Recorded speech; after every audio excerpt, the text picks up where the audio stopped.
Yes. Can you start with the injury situation, please? Yeah, it's quite a lot. So, hand up clearing session today. It was parts of training so far. The clearing session today, and then he should be. If that's fine, then he should be completely normal training from tomorrow on. Alberto Moreno on a good way. So training meanwhile 4 or 5 days or so, and looks good. We had a few players that struggled a little bit with illness. Ragnar Klavan, Dejan, and Mo Salah. I think Raggy and Mo should be back today, hopefully, or tomorrow. Other injuries. Kleiny is doing well, but still a few steps to go. Who else? Virtual trains normal. Yeah, trained normal. Then is fit. As far as Daniel is concerned, there's been a lot of talk of the possibility of him maybe moving somewhere, perhaps on loan. That might have an effect on Danny Ings. What are your thoughts on your sort of secondary strikers, if you like, and whether Daniel perhaps would benefit from going off somewhere? Oh, there are a lot of questions. That's a question, and that all. My question about the transfer market, and we don't discuss the transfer market here. So, unfortunately, if there are any rumors, I'm not aware of that, but it's not too important. So we will see what happens until the 31st. But of course, what I can say is we have a long and very decisive part of the season still to play. So we cannot only. I said it a few times in this part of the in this transfer window, it looks always like the season is already over and everybody who didn't play often enough wants to leave then or stuff like that. But we still have games to play and we need all the players. So we will see how it will be at the 31st. But nothing else to say about that, to be honest. Are you actively still looking to bring anyone in at all? I mean, Coutinho obviously. Is there a like-for-like possibility that you're actively looking for in this window, or are you happy to just let things go now? Well, I think that the answer for something like that, if something, I don't know, will jump in my face or whatever, then maybe we think about it. But no, we don't look actively that we find now a new player which we don't know so far, and think maybe that's the solution or whatever. I said it before. It's just we have to. First of all, we have to use the players we have, and I think that makes absolutely sense because we have really high-quality players, especially Adam Lallana. He's not the replacement for Phil Coutinho. He's a completely different player, but he's a fantastic player, and he couldn't play most of the part. Big part. No, he couldn't play 2017 in the first part of this season. So, and he's back, and it's good. So, not really. I could say we are active now.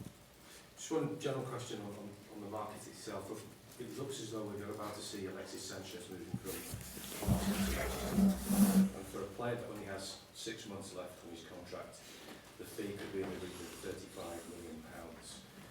What do you think that says about the state of the transfer market at the moment when we've got a club like Manchester City with the resources that they've got, and they say that's too expensive?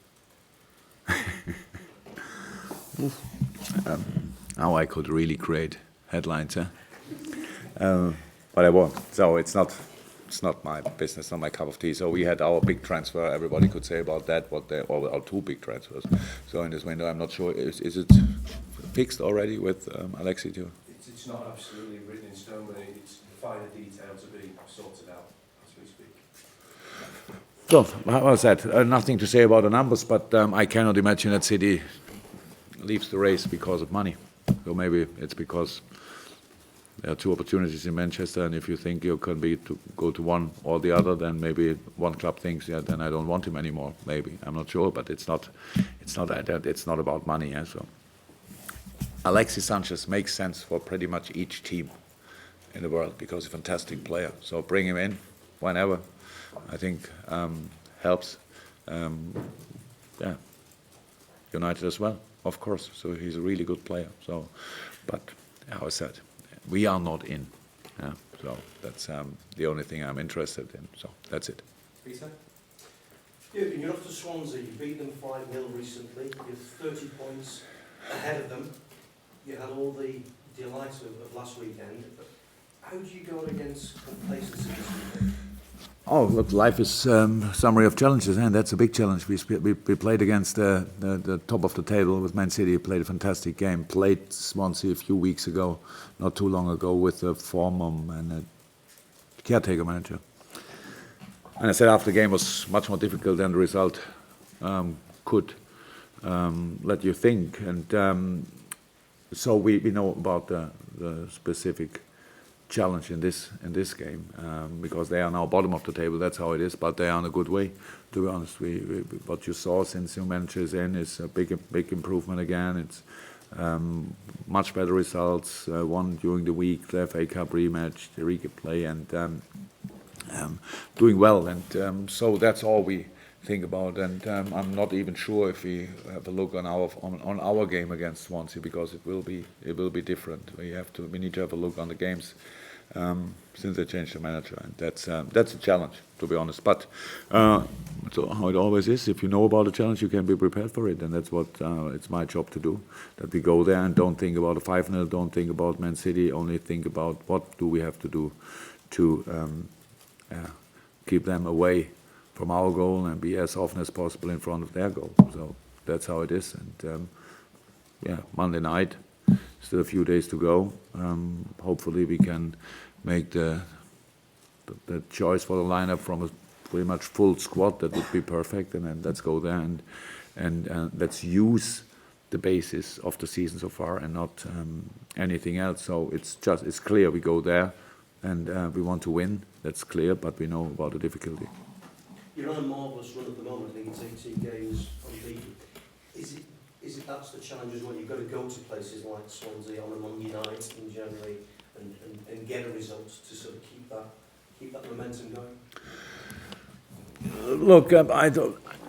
If nobody would tell me how often we didn't lose, I've had no idea, would not have an idea about it, because that's all the past. I'm not really interested in that. You can look on the season or look back to a season after the season and not during. So it's not important. Yes, we are in a good moment. We feel in a good moment. I see the boys training every day. It looks good. That's the truth.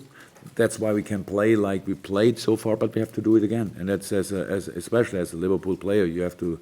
There's no time. You cannot perform 1 week and then 2 weeks not, or something like that. We need to deliver consistently and every day and each game and stuff like that. So it's only the next game, and I can't imagine any easy games in the Premier League. And Swansea is for sure not an easy game. It's a long trip.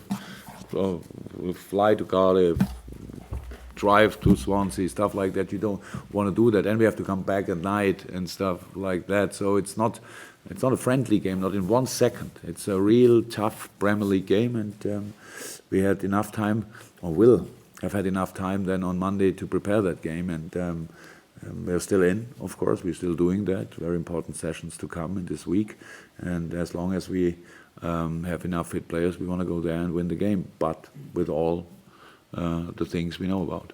Juliet? You kind of suggested after the Manchester City game that Carriers would maybe get a run in the side now. Does he continue this weekend in goal?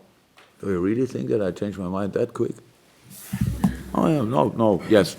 But I was just wondering then why make the change sort of now, or give him the run inside now when someone looked quite settled? First of all, it's the first time that I heard anything positive about Simon Mignolet. I'm happy about that. I was always very positive about him, so maybe you should tell him personally. It's, how I said, it's a very difficult job, be a goalkeeper or a centre-half at Liverpool. So, because nobody forgives you one mistake, obviously. Since I'm in, it feels like, wow, if our goalkeeper makes a mistake, it's a disaster. And if any other goalkeeper makes a mistake, then he's still a fantastic goalkeeper, and we should buy him. So I'm really fine with our goalkeeper situation. Yes, Loris Karius could have made a save around the first goal, even when I think, when they scored the first goal against Man City, even I think it was a world-class finish in this moment. It was very surprising, very hard, stuff like that. But so it's always makes sense to say the truth. But he's a really good goalkeeper, and we brought him in because we wanted him to play. Well, a few difficulties, but meanwhile he's settled as well, and a lot of really good things in his game. They are natural, and I like them, and now he can show them. That's all. And we changed a lot of positions during the year, and only with the goalkeeper. It looks like we have to stick to our opinion for 20 years if we made a decision one time. So I changed not my opinion, but I changed the situation now, and that's all. But of course, Loris has to deliver. He knows that. And but no, he is the number one, and that means he can play a game and he can concede a goal like he conceded against Manchester. It's not that we want that, but it's still possible. And so, but all the good things I like to see again. I saw a lot of good things in the games he played in the last few weeks. That's why he's in. Michael? Jurgen, momentum is hugely important in football, not just in terms of what happens out on the pitch, but the confidence that it gives the players and the self-belief.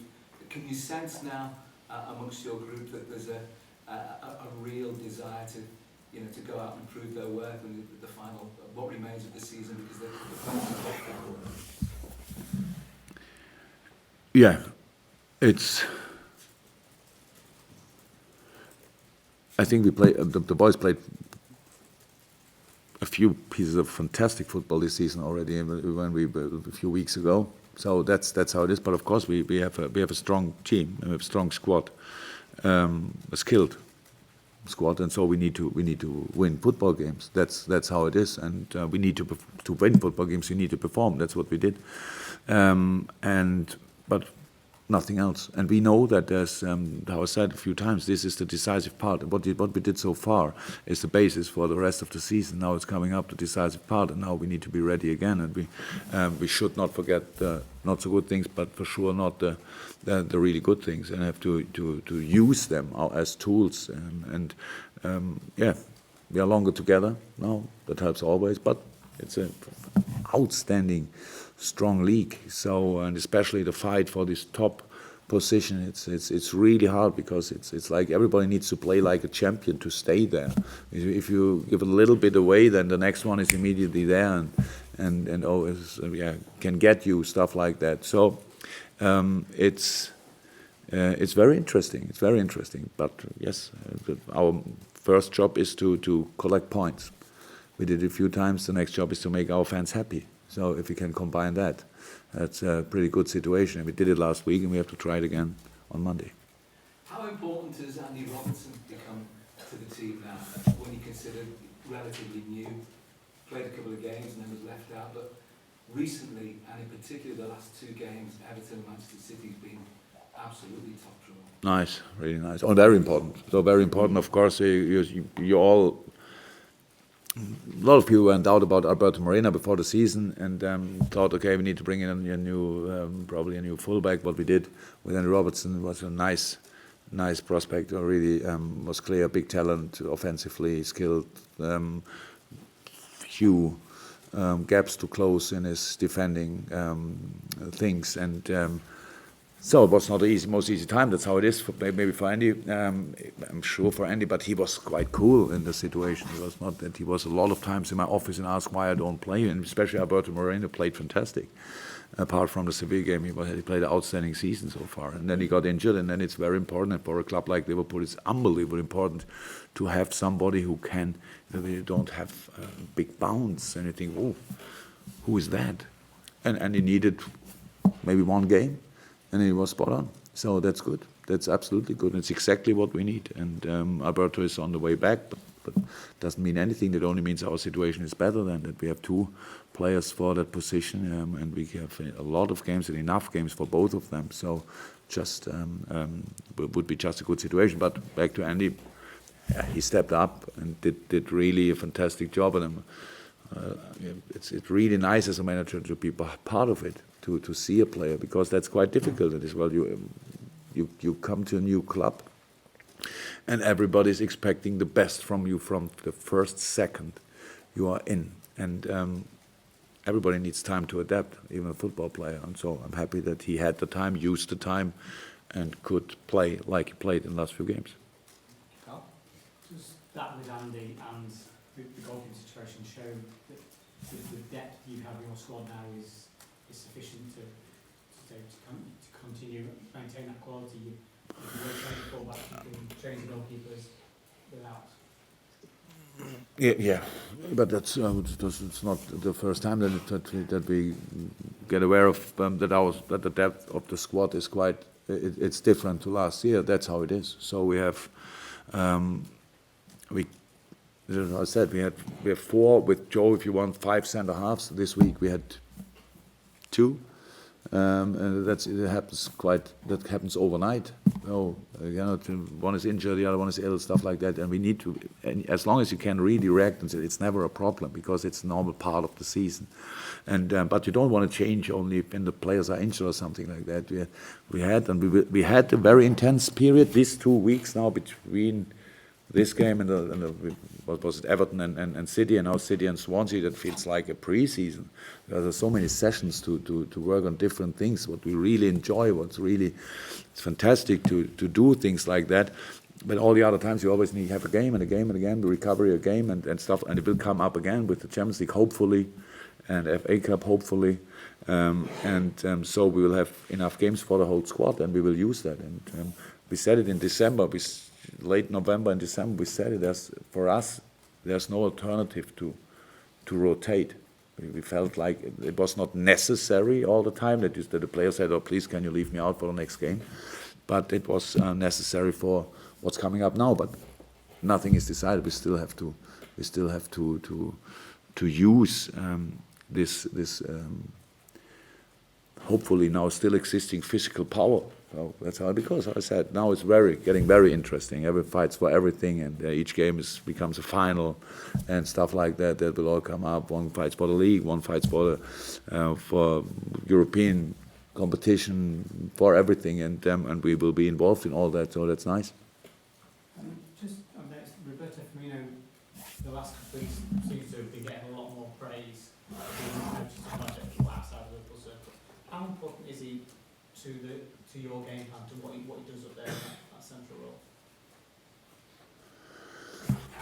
I don't think that it's possible that somebody could get more credit, compliment, praise, whatever you want to say, as Roberto gets from us, to be honest. So, but it's well deserved, everything. So he's a fantastic football player.